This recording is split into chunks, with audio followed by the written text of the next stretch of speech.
fellow Ambazonians. In the quiet corners of Bamenda, a town that once thrived on the vibrant spirit of its people, a haunting darkness has descended. The ruthless actions of the Cameroon government and its armed forces have unleashed a horrifying wave of violence.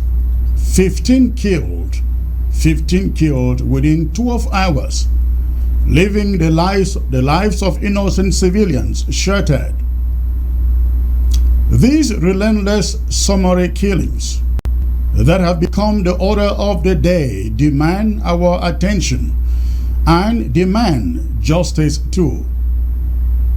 This report serves as an indictment of the Cameroon government and its military, as we also question the inaction of the international community, the absence of civil society groups, and the silence of the media in the face of these egregious atrocities coming from La République du Cameroon's military. Within a mere 12-hour period, the streets of Bamenda turned into a battlefield where lives were carelessly extinguished.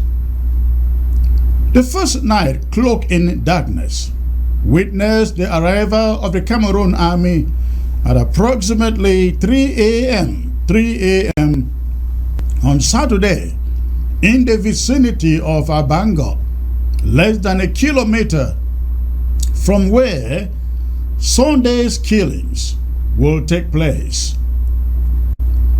Stealthily, they parked their military truck across the river and crept into the vicinity, where they broke into the house before carelessly shooting and killing 5 unsuspecting civilians in the thick of the night, according to an eyewitness account.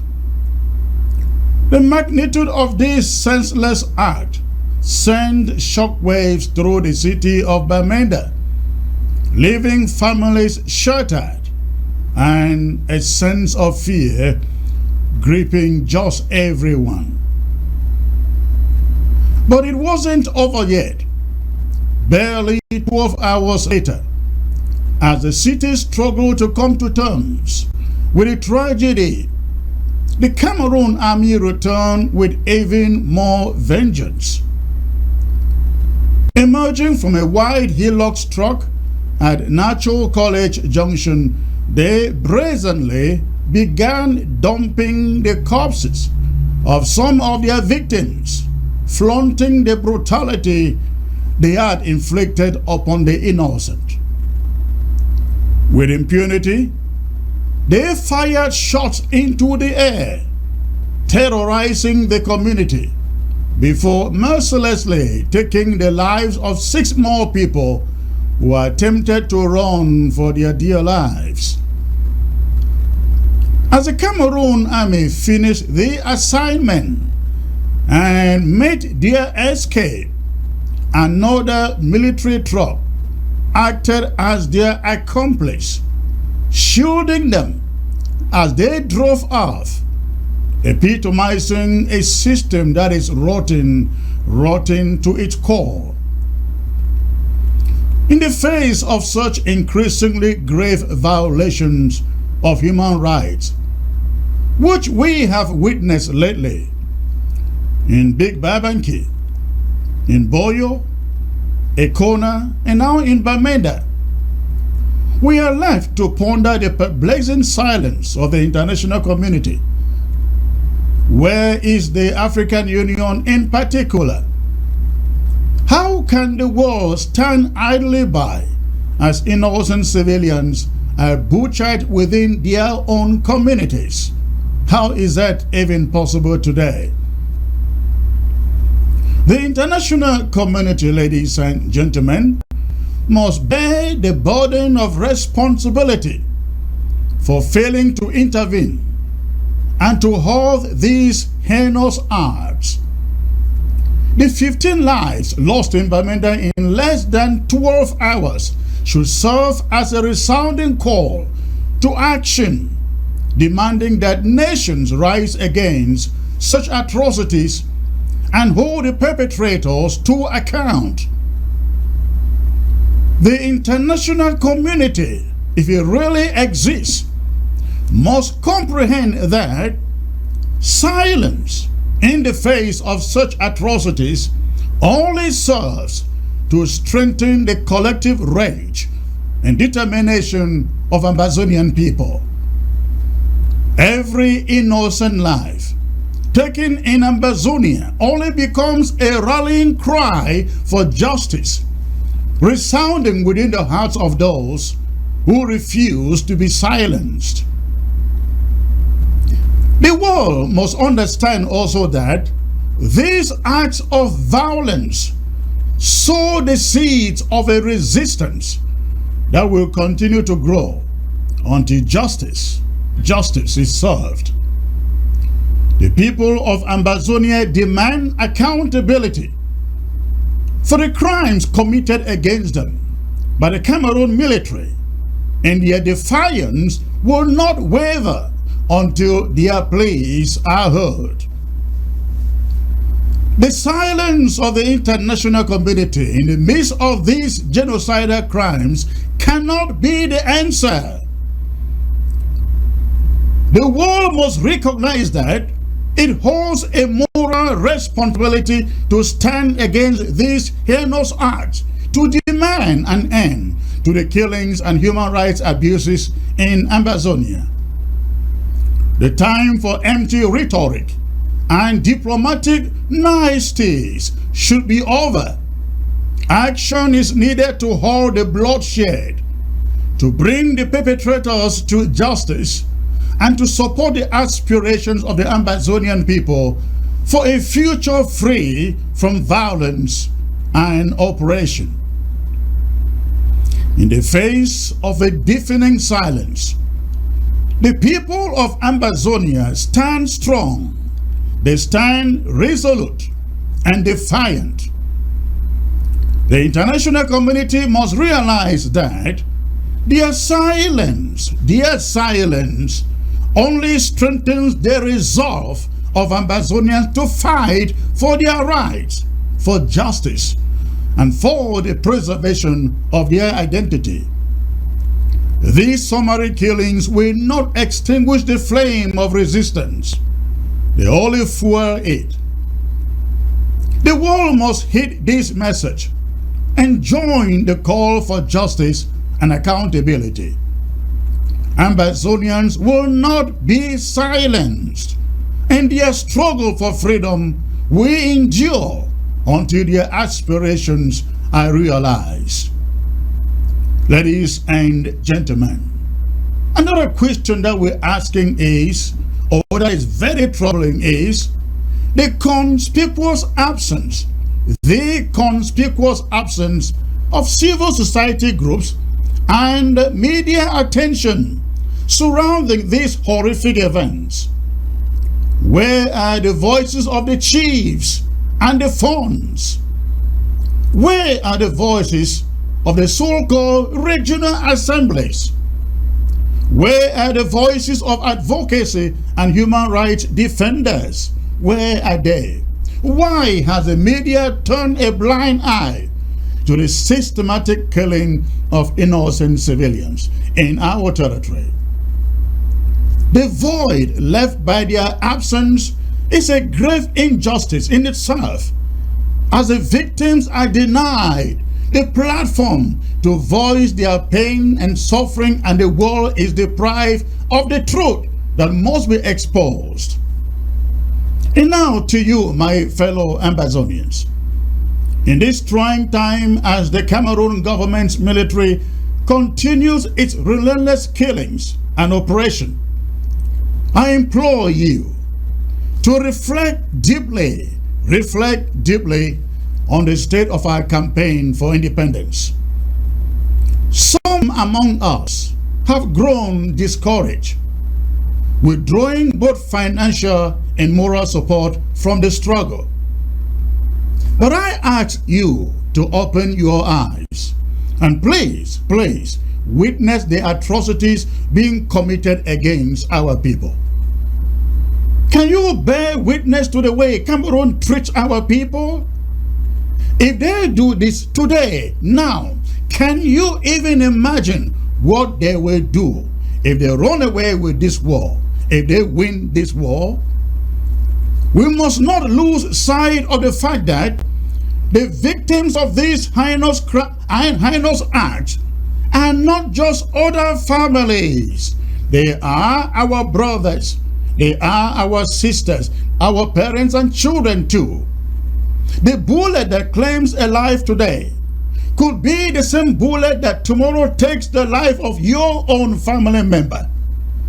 We must therefore understand that none of us are exempt from the crushes of this brutal colonial regime in La République du Cameroon. Now is not the time for weariness, discouragement, or withdrawal. This is the moment for every Ambazonian who has grown tired to rise again, to renew their support, and to stand united in the face of calculated annihilation. We cannot allow ourselves to be defeated by the horrors unfolding before us. We must channel our frustrations into renewed determination and action. And I mean action, action, action. I just don't understand why for 7 years, 7 solid years, our people are massacred like flies, but we continue to allow Francophones in their businesses room to live and operate in our towns and cities as if they are not part of this problem. What is it going to take before they are chased out of Ambazonia? Ladies and gentlemen, what is it going to take? I'm appealing to you with all the passion that is within me. We cannot afford to be divided or indifferent today. Our collective strength lies in unity, in supporting one another, and in standing shoulder to shoulder against oppression and the tyranny that emerges from Yaoundé. If the level of killings we are witnessing today does not move you to action, what else, ladies and gentlemen, is going to move you? Remember the aspiration that fueled the birth of this struggle? The yearning for justice, freedom, and self-determination? These ideals must be reignited today within each of us, for they are the driving force that will guide us towards a better future. Our commitment to our people, to our land, and to our heritage must not waver. We owe it to ourselves, to our ancestors, and to future generations to leave behind a legacy of resilience, courage, and unwavering determination. Let us overcome our weariness, cast aside our doubts, and reclaim our collective power. Together, we can make a difference. The struggle for our rights and the liberation of Ambazonia requires each and every one of us to play a part. Stand up, speak out, and lend your support in whatever way that you can. Our strength lies in our unity, and in this moment, we must rally like never before, Remember that history will judge us, not by the adversity we face, but by the actions we took in the face of that adversity. Let us be remembered as a generation that refused to be silenced, who fought for justice and who stood unwavering in the face of pogroms and oppression. Ladies and gentlemen, In the face of these grave injustices, it is natural to feel disheartened and overwhelmed too. But let us remember the sacrifices that have been made, the lives lost, and the dreams shattered. It is precisely in these moments of darkness that our resilience is tested, ladies and gentlemen. And it is in these moments that our spirit must shine brighter than ever before. Our struggle is not one of convenience, not at all, not that of comfort too. It is a fight for the very essence of our existence, for the preservation of our culture, our identity, and our future. We cannot allow the Cameroon's military killings to dampen our spirit or weaken our resolve. Each life lost should fuel our determination to ensure that their sacrifice was not in vain. To those who may be contemplating giving up, I beseech you, I appeal to you to remember that surrender is not an option. Surrender is not an option. Giving up will only invite further oppression and perpetuate the circle of violence against our people. Our collective defiance is our strength, and it is through our united stand that we will forge a path towards a brighter future. Let us draw inspiration from the countless heroes and heroines who have come before us, those who refuse to bow down, who fought tirelessly for justice, and who never lost sight of their purpose. We owe it to them and to future generations to remain unwavering in our commitment to freedom and justice. In the face of adversity, our unity becomes a formidable force that cannot be ignored. Let us rally together, strengthen our networks of support, and continue to amplify the voices of the oppressed.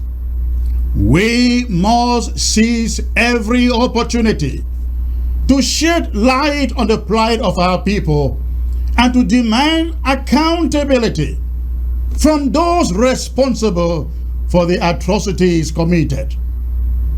Ladies and gentlemen, fellow Ambazonians, our struggle is far from over, but I believe in the power of our collective spirit, in our resilience, and in our unwavering determination. We will overcome and we will prevail. Remain steadfast, my fellow Ambazonians. Let courage be our armor, defiance be our shield, our justice, and freedom be our guiding light. Together, we will reclaim our independence and build a future where all Ambazonians, and I mean all Ambazonians, can thrive. Thank you for listening. And long live the Federal Republic, and short live the war.